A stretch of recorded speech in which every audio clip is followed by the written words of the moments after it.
Hi traders, and welcome back. I'm Ken Calhoun from TradeMastery.com with the channel that's dedicated to helping you become more successful in your trades and turn things around.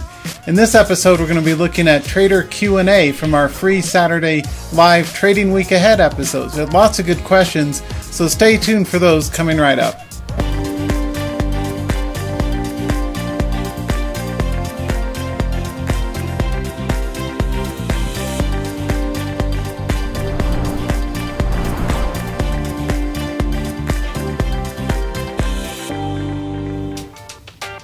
Before we get into the Q&A, let me start off with a very quick coaching tip that can hopefully help you in your own trades. How many times have you ever dealt with the situation where you feel like it's a windshield wiper? You're taking small wins, small stops, back and forth, but not really making any progress. It's kind of like you're reaching a plateau, but not achieving breakthroughs. To really achieve breakthroughs as a trader, you need to be working a little harder to test out different entry signals and different trade management strategies, like adding to winning trades.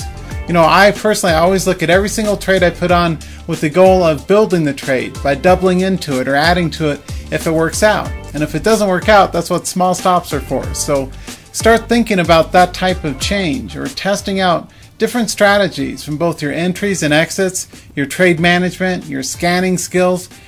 Heck, even what kind of trade time interval you're trading. Are you a day trader or a swing trader? Are you holding your trades too long or too quickly, in and out too quickly? I know that's one of the biggest challenges that you'll find is the timing essence of trading successfully. And the answer is simply to test.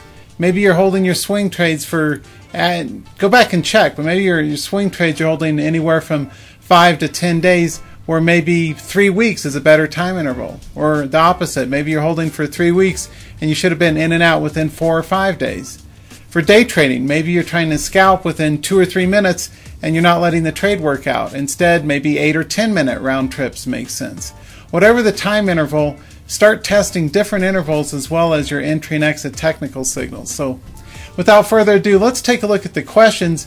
Our amazing traders, thanks so much to all of you for being in my Trading Week Ahead free Saturday events asked yesterday, and we'll look at the answers and move on from there. So without further ado, here's our Trader Q&A.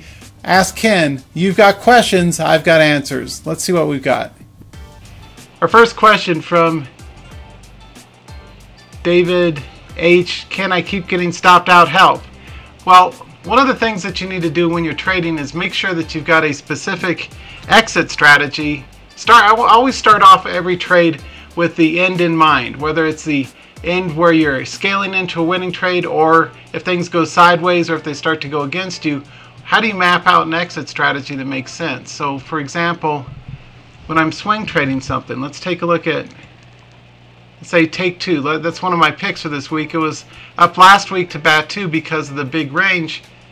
A loss of 2 days of support is a good reason where the trend has been broken and it may be pulling back, so it's a good time to go to cash, either to take a small stop if you got in late or to take a profit if you got in during the breakout, right? So I always start with the end in mind when it comes to swing trades, a loss of 2 day support.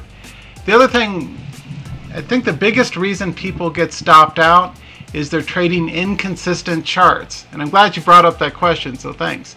Inconsistent charts with trends that are volatile and up and down will definitely lead to a lot more stop outs than something that has a consistent trend. So trading 101, but make sure you've got a nice 45-degree angle uptrend in progress or something similar before you engage with the stock.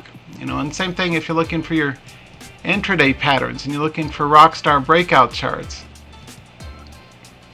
All right, what's something that has multiple points of range, and if you get in above a cut pattern high, you've got a reason for the trade that can keep working out consistently. So consistent trends are your friend. Like they always say, the trend is your friend. That's very true. And a question from Isaac. Isaac wants to know, do I hold swing trades through earnings?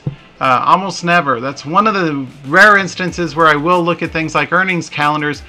Holding through earnings, like I learned the hard way with an Oracle buy and sell hold back in 2000, 2001. I hold in earnings, the stock price gets cut in half and you take a haircut. So you only have to learn that once or twice. So personally, I think it's a smart idea to not hold into earnings, even though you do miss out on the gap up if it goes in your favor. The alternative is to lighten up on your share size. So instead of being long, say 300 shares on an earnings release, you may only want to keep 50 shares that go to cash, and most of it maybe keep 20, 30, 40, 50 shares alive and see what it does. But in general, anything you can do to minimize your risk as a trader is a smart. A question from Rod. A smart question. Rod wants to know, do I trade pre-market? If you look at my www.tradingtalk.com forum with over 100,000 views on my real money trade examples, there's selected examples of a lot of my wins and stops over earlier years.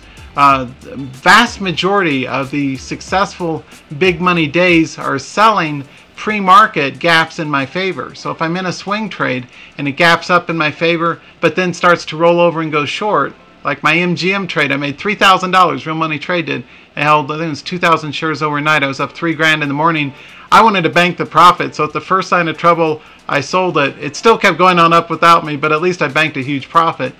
The only time I do pre-market trading is to sell winning swing trades that are showing a bear cup or a downtrend after a gap. And that does it for another episode of our Trade Mastery video blog. Thank you so much for being here. I appreciate you taking time to learn with me. Feel free, as always, to post your questions or comments in the area below. Subscribe to this channel, and until next time, trade with passion, trade with tiny stops, and try to make as much money as you can in your trades. I'll see you guys next time. Bye-bye.